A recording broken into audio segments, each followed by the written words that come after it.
நான் தமிழன் பண்பாடு பற்றி கூற வந்துள்ளேன்.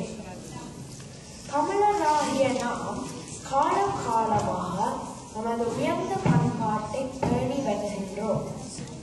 பண்பாடு என்பது மனித குலத்திற்கு இருக்க வேண்டிய மிக முக்கிய சிறப்பியல்பு. உள்ளத்திலிருந்து வெளிப்படுவதுதான் பண்பாடு. அது சொல்லாலும் செயலாலும் வெளிப்படும். பண்பாடு ஒருபோதும் மாறாதது, என்றும் நிலைத்திருப்பது. விருந்தோம்பல், கொடை, வீரம், மானம், பெரியோரை மதித்தல் என்று இவற்றில் சிலவற்றை சொல்லலாம்.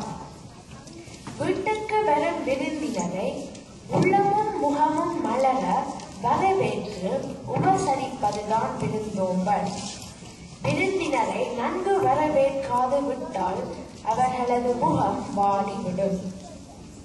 மோப்ப குலையும் அனிச்சம் முகந்திருந்து நோக்க குலையும் விருந்து என்றார் வள்ளுவர். விருந்தோம்பல் உங்கள் பண்பாட்டில் முக்கியமானதொன்று. நமது கொண்டாட்டங்களாகிய திருமண விழா, பிறந்த நாள் விழா என்பனவற்றில் அவ்வளவு மகிழ்ச்சியுடன் வந்தவருக்கு விருந்து படைக்கின்றோம். தமிழர் பண்பாட்டில் ஒன்றாக இருப்பது கொடை பண்பாகும். இல்லை என்று வந்தவர்க்கு இல்லை என்னாது கொடுப்பதுதான் கொடை. தமிழர் பண்பாட்டில் ஒன்றாக இருப்பது மானமாகும். மானம் என்றால் தன் நிலையில் தாழாதிருத்தல், தாழ்வு வந்தால் உயிர் வாழாதிருத்தல். பெரியோரை மதித்தல் என்பது தமிழர்களிடம் காணப்படும் ஒரு சிறந்த பண்பாகும். சிறுவர்களாகிய நாம் இதனை மனதில் கொண்டு வாழ்க்கையில் எப்போதும் பெரியோரை மதித்து வாழ வேண்டும். நன்றி, வணக்கம். எல்லோருக்கும் வணக்கம். எனது பெயர் ஜனனி கருணாகரன். நாங்கள் பாரதிதாசனை தமிழ் செல்வம் ஆக மாட்டாயா என்ற கவிதையை கூறப் போகின்றோம். இன்பம் சேர்க்கையில் யாதற்கு நீ இன்பம் சேர்க்க மாட்டாயா, எனக்கு இன்பம் சேர்க்க மாட்டாயா.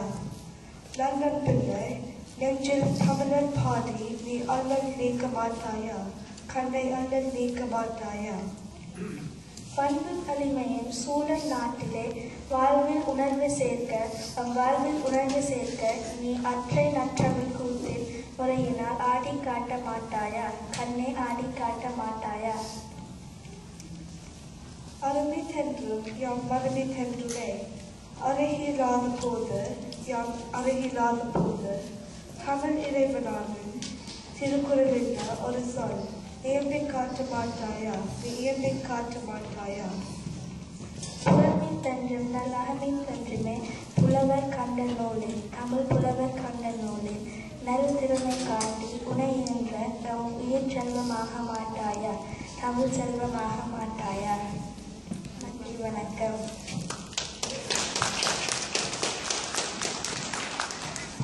எல்லோருக்கும் வணக்கம். எனது பெயர் சைலஜா மகேந்திரன். ஆடிப்பிறப்பு. ஆடிப்பிறப்புக்கு நாளை விடுதலை. ஆனந்தம் ஆனந்தம் தோழர்களே, கூடி பணம் கட்டி கூலம் குடிக்கலாம், கொழுக்கட்டை உண்ணலாம் தோழர்களே.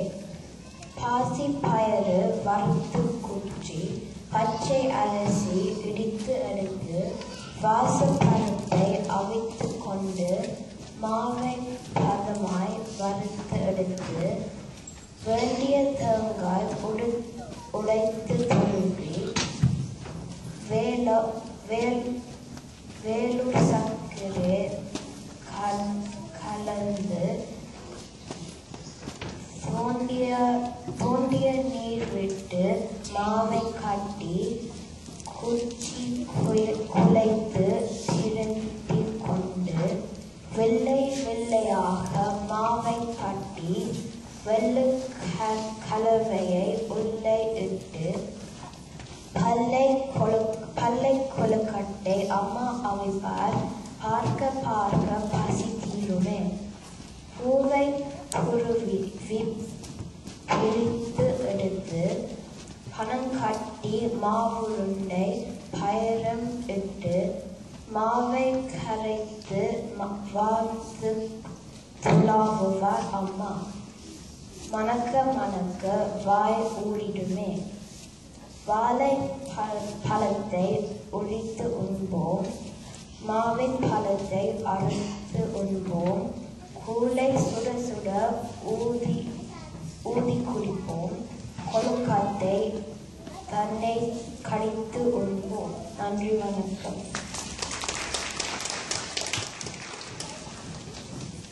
எல்லோருக்கும் வணக்கம். எனது பேர் விஷ்ணுஜ மோகனராஜா.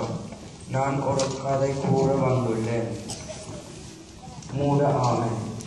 குளம் ஒன்றில் ஆமையும் கொக்கும் இரண்டும் வாழ்ந்தன. குளத்தில் தண்ணீர் வற்றவே கூடி மூன்றும் கலந்தின. அண்டை ஊரில் உள்ளதோர்